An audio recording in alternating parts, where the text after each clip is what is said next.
Halo Kopista Indonesia, salam Kopista. Ini kopi di daerah Lombok Seminung, tepatnya di Desa Tawan Sukamulya.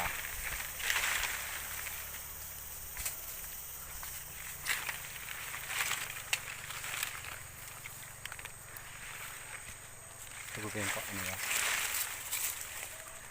Perawatan ala Kopista.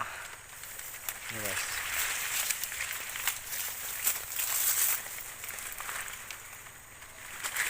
Tap. Salam Kopista. Pro Mintuton.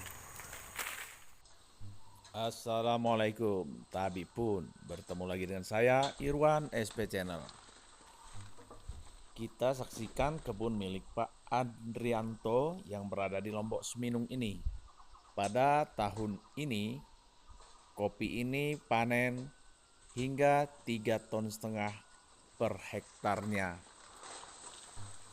Dengan pemangkasan dan pemupukan yang tepat, kopi ini dapat menghasilkan sesuai dengan harapan si empunyanya.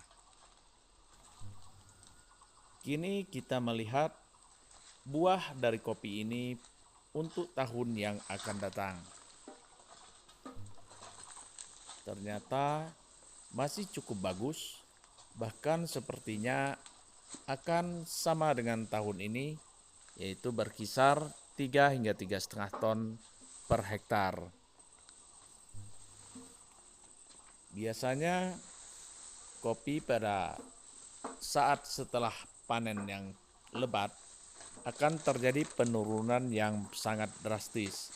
Namun pada kebun Pak Andrianto ini tidak demikian. Terlihat buahnya masih cukup baik. Kalaupun ada penurunan, mungkin tidak akan sebesar yang sudah-sudah.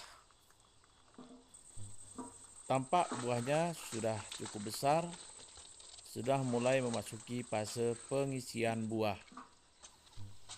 Dan buah-buah ini ada pada ranting-ranting yang telah dipersiapkan sejak tahun yang lalu.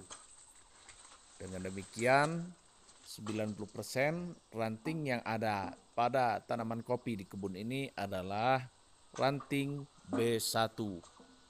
Jarang sekali kita melihat ranting B2-nya.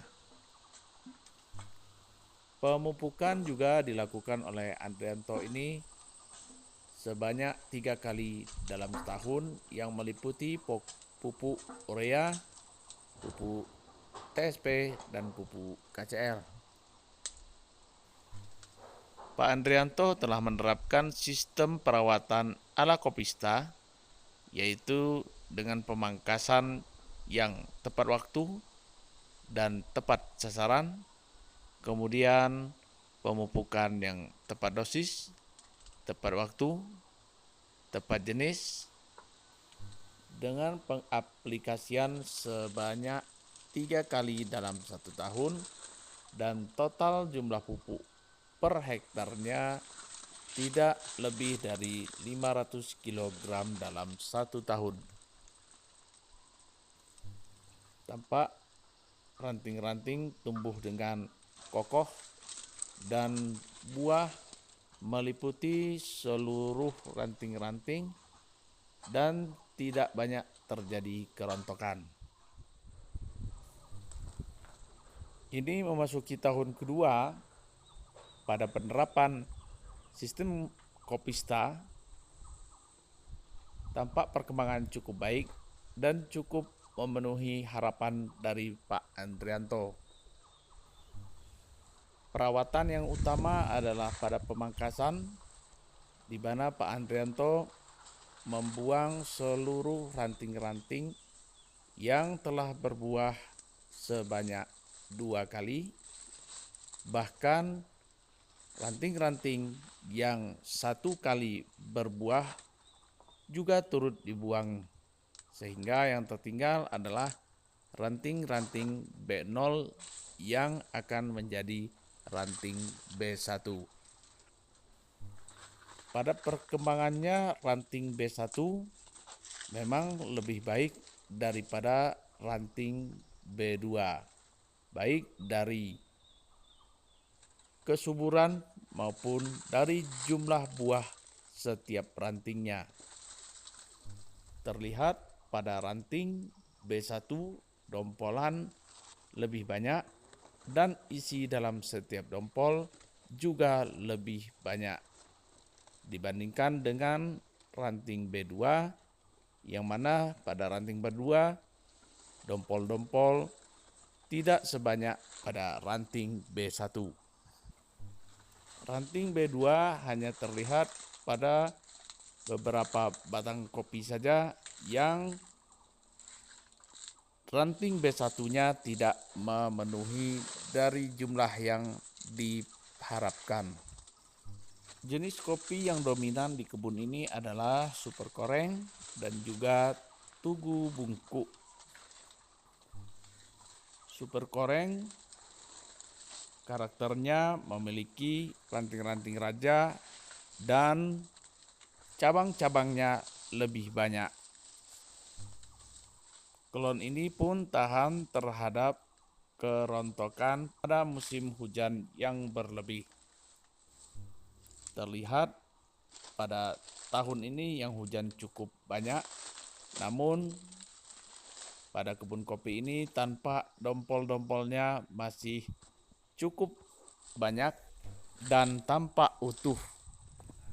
Klon Tugu Bungkuk juga memiliki kelebihan di mana buah-buah lebih banyak, dompolannya lebih besar, namun ranting-ranting pada Super Koreng lebih banyak. Klon Tugu Bungkuk pun memiliki ketahanan terhadap cuaca yang ekstrim sehingga juga relatif tahan terhadap kerontokan. Penampakan lingkungan kebun juga cukup terang, di mana semua naungan sudah dibuang oleh Pak Andrianto untuk mendapatkan kelembaban kebun yang rendah. Dengan kelembaban yang rendah, maka penyakit jamur yang akan mengakibatkan kerontokan dan juga PBKO yang menyukai tempat-tempat yang gelap jauh berkurang dari sebelumnya.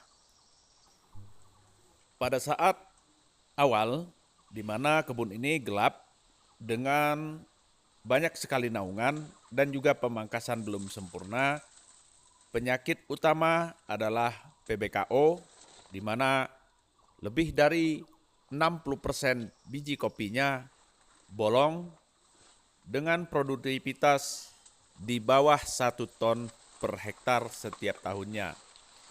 Namun, dengan menerapkan prinsip-prinsip Kopista, dapat dirasakan hasilnya dengan hasil yang jauh lebih banyak, mencapai lebih dari 3 ton per hektar tiap tahun. Dengan keberhasilan dari Pak Andrianto ini, diharapkan banyak daripada rekan-rekan yang juga dapat menerapkan sistem yang dipakai oleh Pak Andrianto ini. Peningkatan yang nyata pada hasil panen merupakan bukti bahwa sistem ini memang cocok untuk diterapkan. Namun tentu saja teknik yang diterapkan ini butuh penyempurnaan untuk mendapatkan hasil yang lebih produktif lagi. Dengan pengalaman-pengalaman di lapangan akan ditemukan kekurangan-kekurangan dan kelebihan-kelebihan yang akan kita terapkan pada teknik-teknik ini. Baik, para Kopista dan pemirsa, sampai di sini video kali ini. Semoga bermanfaat bagi kita semua. Jangan lupa like, share, komen, dan subscribe. Sampai bertemu lagi pada video-video berikutnya.